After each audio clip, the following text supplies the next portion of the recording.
What is good, everybody? It is your boy BC Got Drip, and in today's video we're going to just be talking about the cold hard truth, and the cold hard truth being none other than Mr. Kanye West himself. To me, Kanye West has always been this character. He's always maintained this character. In 1 minute he's a black leftist, stand up for black people. You want to talk about social issues and stuff like that, which is why you see on his first album, one of his major songs, I forgot the name, but talking about black social issues and stuff like that, and growing up in Chicago and what it's actually like to be a man or to be a woman in Chicago or be a black woman in poverty. Now we get this Kardashian Kanye West, who's now talking about all of these black conservative things, and now he's a black conservative. Like, being a black conservative nowadays is like being the new black woke, right? So it was always used to be where the black people were always on the left in terms of political beliefs. Black people have always been on the left. You've seen things like during slavery, you got slave revolutions.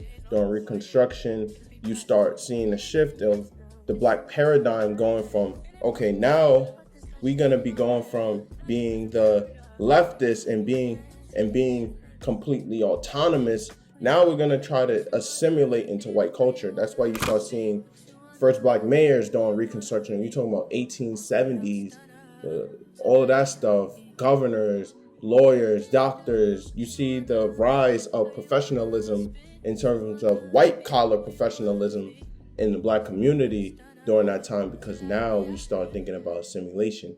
And that was our biggest problem, where now you have the Black Renaissance. You see the rise of black art, black music, black culture has become its own thing. Now it's bubbling, right? It's bubbling, it's bubbling, it's bubbling. Black people are now trying to push themselves into the mainstream. This is one of the most important times in our culture, because there wouldn't be a Kanye West, there wouldn't be a Jay-Z, there wouldn't be a Kendrick Lamar, J. Cole without this Black Renaissance, where you see the rise in jazz, blues, soul music. All of that type of stuff came from that era. Now after that, we got the 1970s and around 1968, I'll say 1968 and above, all the way to the 1980s, you have the Black Power movement, right? Black Power movement to me is the most important and the most pivotal, because that's when black people were on a collective, right? They were on a collective, and now we get to modern era where we have a Kanye West that we have seen shifted through all of those things and always come back, because the reminder is they don't care about you.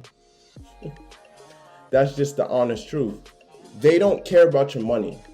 They took away his status. What being a billionaire is a piece of paper. Most billionaires not gonna have $1 billion liquid. That's just not gonna happen. This is why Drake said, fuck evaluation, show me personal funds, right? This is what it really means to be a billionaire. It is a sticker. It is a status symbol, right? So this being a status symbol, it can be taken away from you, right? Especially when you don't own yourself. And Adidas quickly reminded him that he don't own himself.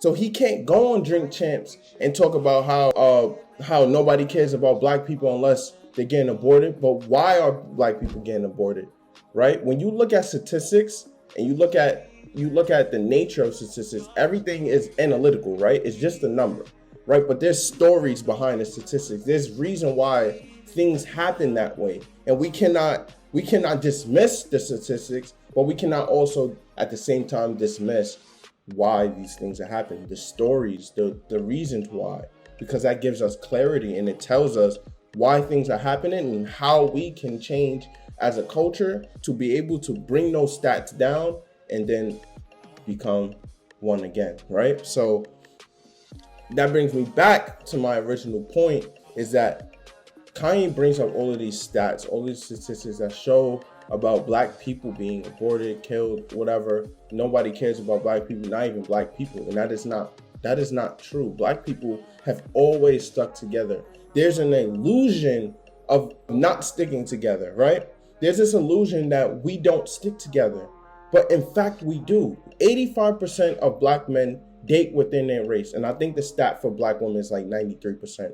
And usually they're around the same amount, but when black men reach that wealth level, they start going after people outside of their race, right? So that's why you see stats like that. By and large, black men and black women are together. Black families are together. There are 70% of black men are in their child's life day to day. I'm talking about childcare, all of those things, all the 9 yards that mothers do. Black men are a part of that. 70%. That is a large percentage, not including the 30% that could be dead in jail or shunned by their baby mothers. And that's another story that we don't talk about. The baby mother culture in our community is a real problem when it comes to family. And I feel like Kanye doesn't tell you the reasons why. And the reason why he doesn't tell you is because being the black conservative allows you to get into these rooms, right? You can talk about how George Floyd didn't die due to asphyxiation or being choked or whatever. Somebody's knee was literally on his neck and he's gasping for air, telling them, I can't breathe, right? You can say those things because when black people are destroying other black people in the image of black people, it's okay. But when you start saying words like, I don't want to say it, I'm going to post it onto the thing, but I don't know if this video is going to get canceled because of that, right? You start saying things that might be anti-Semitic, right? Most of you people don't even know what a Semite is or a Semitic language is, right? Being an anti-Semitic is not just being anti-European Jewish.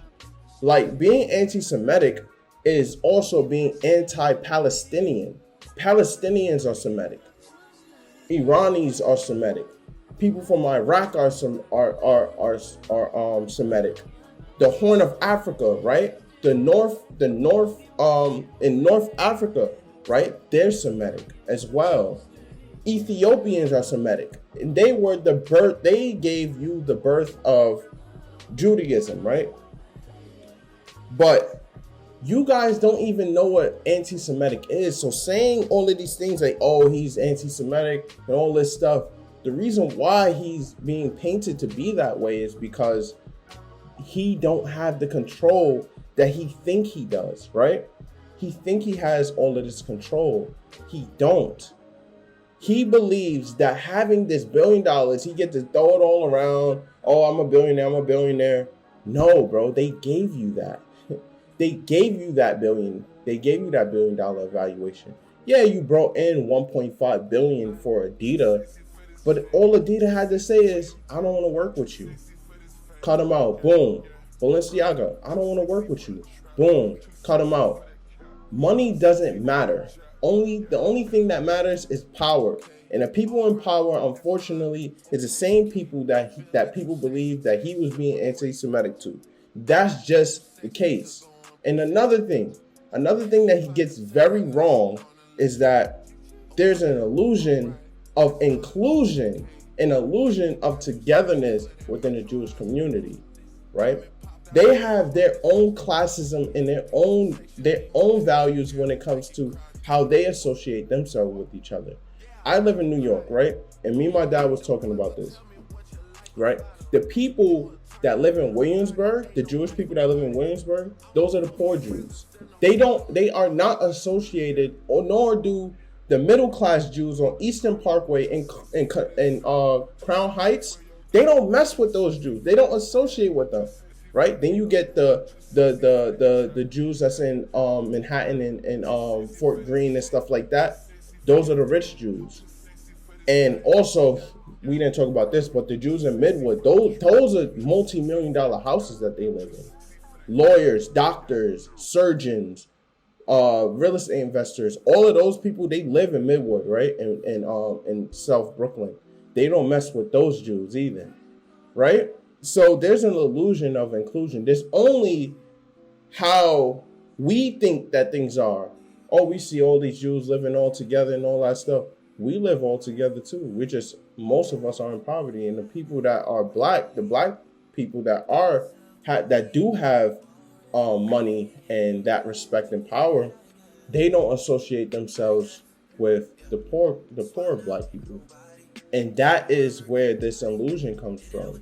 You see, Kanye has it very messed up. He believes that there isn't a inclusivity when it comes to Jews, and they have just as bad as terms as us, right? So I want you guys to really think about this, right? When you talking about celebrities and stuff like that, you begin to forget that these people are just people. They're not idols. They're not meant to be worshipped, right? We hold them to this high degree because they have mass influence, right? But that mass influence is fake, right? There's someone behind them, if they're not a person of integrity, right? There's someone behind them that is controlling them.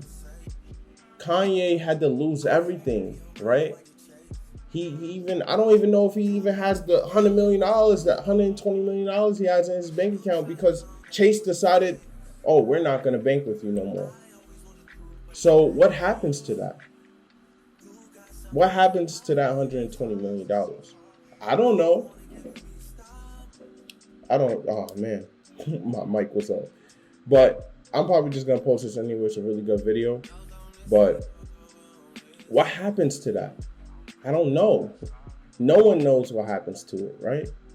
Because he had to lose everything. He had to be stripped in order to realize that he is a black man. That's it. I don't care if you're with Kim K. I don't care if you're with all of these other non-black women, right? That stuff doesn't matter. It doesn't take away from the fact of who you are, right? So Kanye, you're probably not going to see this, but I'm happy that you came back to your senses, and you're probably going to do this again. And we're going to hold you accountable again, right? But you need to realize that money and fame and influence means nothing if the people that supported you in the beginning doesn't support you anymore.